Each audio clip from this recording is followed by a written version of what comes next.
Greetings. Welcome to day 47. This is Chase Life. I'm Chase. I'm sitting here at the shelter. I didn't shelter. I tent camped. Yeah, it was a good night. It has warmed up from where it was during our cold snap. So it just got into the high 50s last night, which was fine. I felt pretty good. So made myself some oatmeal, having my morning coffee, and getting ready to get out. So today we're going to be hiking from Abingdon Shelter up here, where I'm at, down to Crossroad. And Crossroad, I'll get a quick shuttle drive. It's only 2 miles to a place called Switchback. And they have a cabin there. I'm just going to stay in the cabin for the night. So it's going to be a relatively easy day again. I'll just a little over 2,000 feet of climbing and a little over 11 miles. So I almost felt like yesterday was too easy, and I'm not really putting in the big miles. But the next day will be a big mile day after tomorrow. No, after today. Yeah, tomorrow will be a big day when I try to make it all the way down to Boots Off Hostel. The kid picked up by Boots Off Hostel. It's going to be over 16 miles. So, my goal was to take it easy on the last remaining days, which we're at, and not push it. I'm not taking any more zero, so yeah, that's the goal.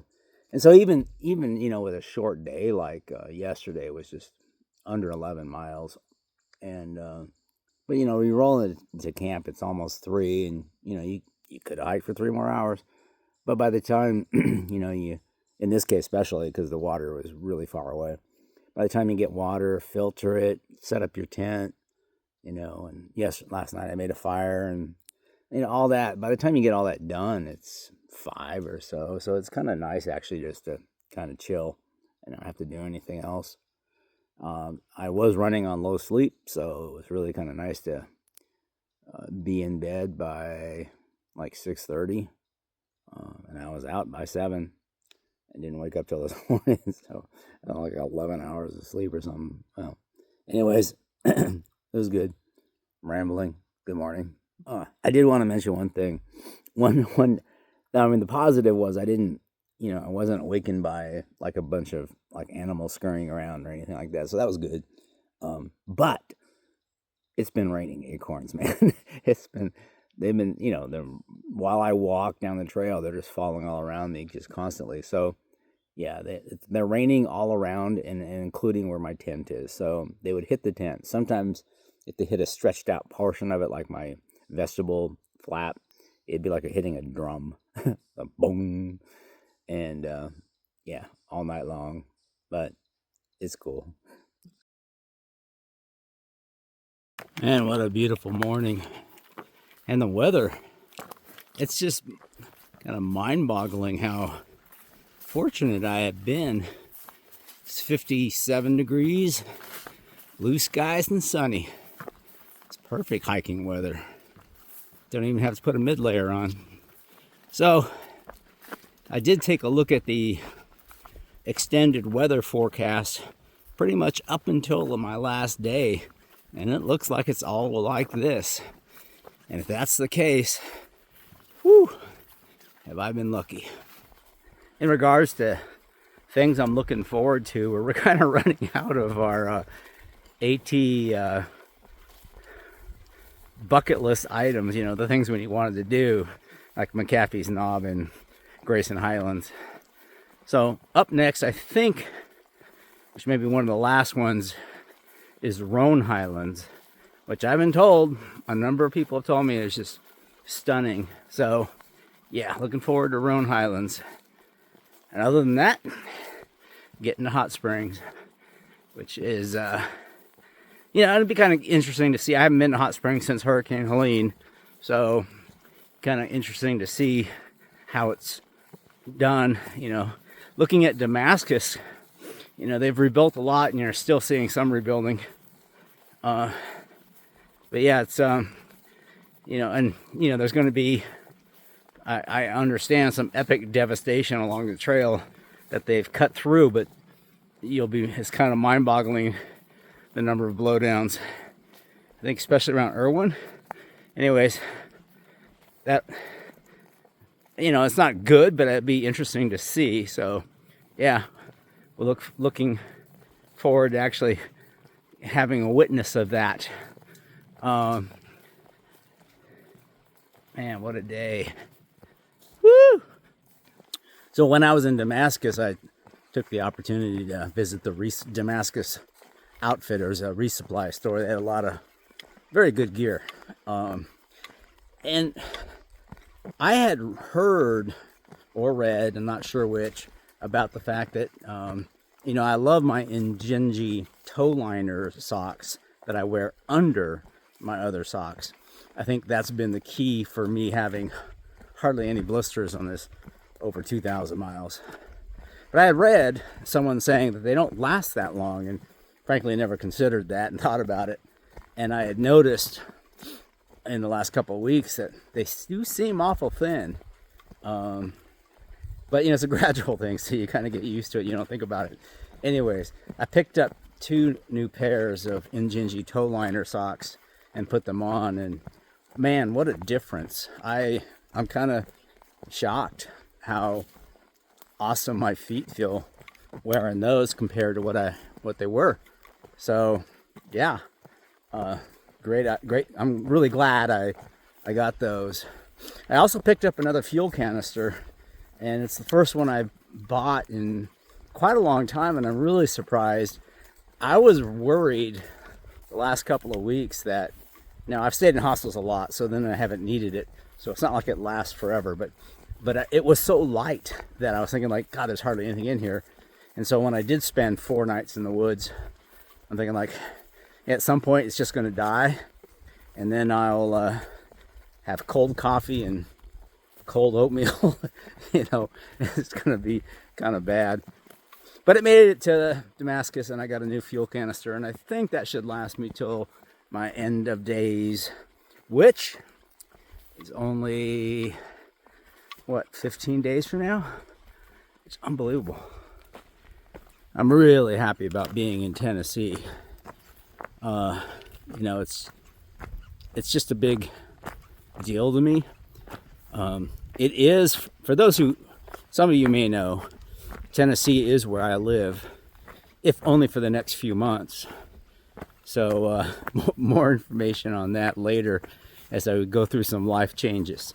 But right now it's where I live. It's my home state. So cool. I feel like I'm getting closer and closer to home. Wow, check this out.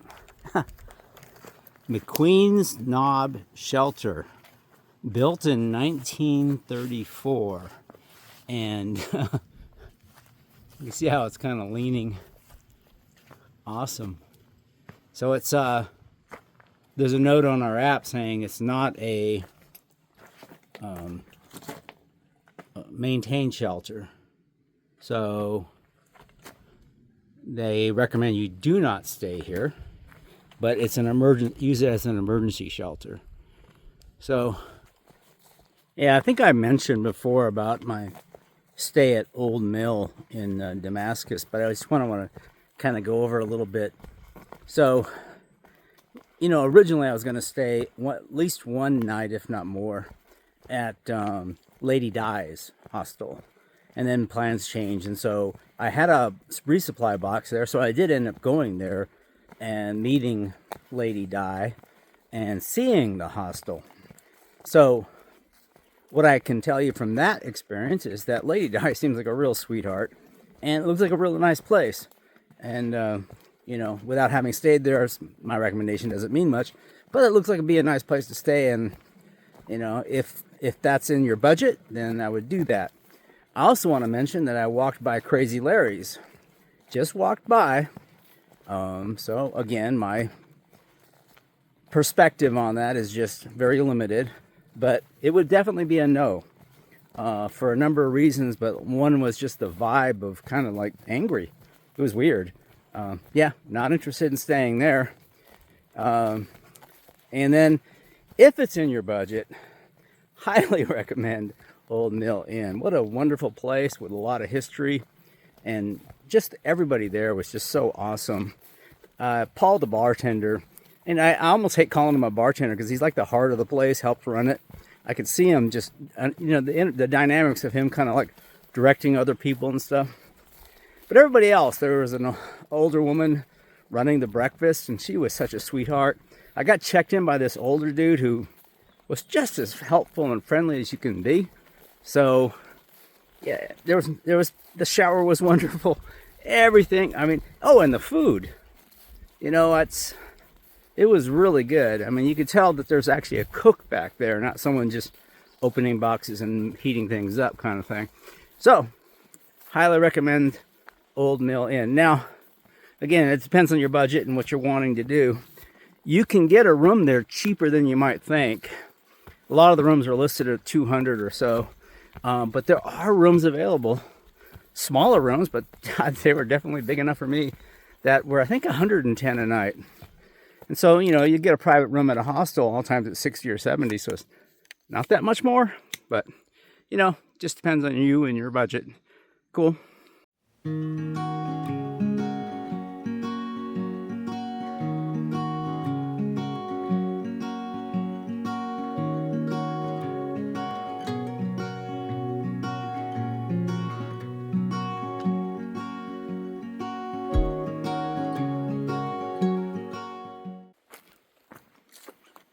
All right, we've been hiking for a while. Again, it's a pretty short day, but we're down to a little over 2 miles to go.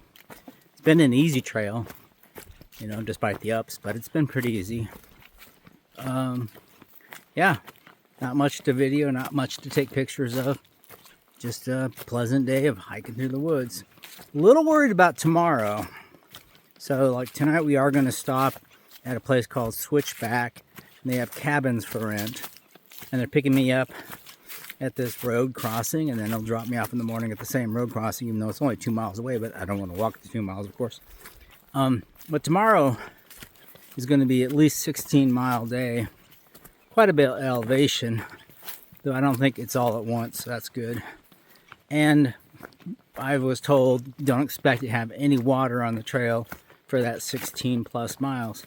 So I've got to carry all the water I need. And it's going to be heavy. It's going to be a long distance carrying a full pack. I mean, you know, we'll get it done, but it's not going to be easy. Anyways, that's just my anxiety for the day. Yeah. We'll report if there's anything worth reporting. But so far, it's been just me walking through the woods on a nice day. Yeah, we're reaching towards the end of our hike, and apparently we're hitting meadows. So this is kind of a different thing to stop cows or whatever it's designed to do. So basically, walk up on this. Got a blaze, so you got to walk up on it, and over and down. All right, and then I'm gonna, looks like just walk through here. Oh, I see another gate farther up on the hill.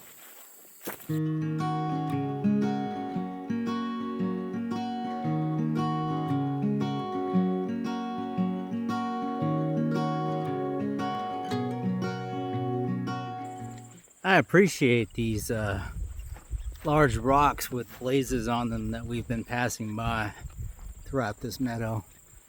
It's nice, and a bench.